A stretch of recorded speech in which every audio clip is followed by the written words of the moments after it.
นะครับเป็นเจดีย์วัดภูผาสูงครับพี่น้องเบิ่งอยู่ท่าเดินรอบรอบๆนะครับภาพรอบๆว่าสถานที่เป็นไง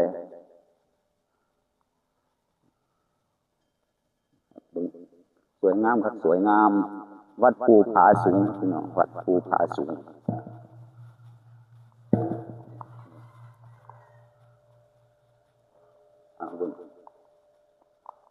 ชมบริเวณรอบๆครับชมบริเวณรอบๆเบิ่งสวยงามครับพี่น้องบ่เคยมาเสียเด้บ่เคยมาเสียเพิ่นมาเป็นวันเป็นครั้งแรกมันเป็นครั้งแรก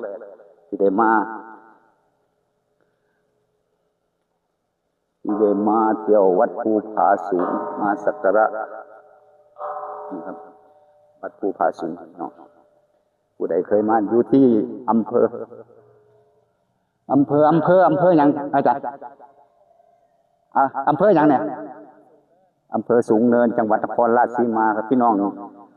ผู้ใดบ่เคยมาก็มาเด้อครับวัดภูผาสูงอำเภอสูงเนินจังหวัดนครราชสีมาเบิ่งสุท่ารอบๆเบิ่งรอบๆก็สวยงามครับสวยงามเป็นเจดีย์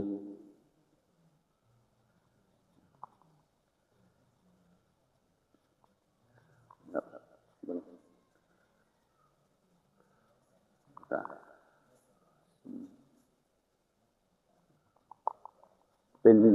บนภูเขาป่าเบิ่งหลงครับน้องว่าสถานที่เป็นไง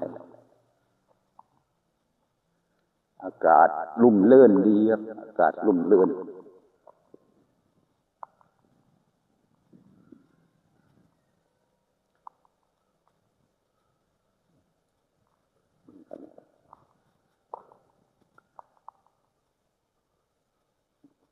อันนี้ก็เป็นทางออกนะเป็นทางออก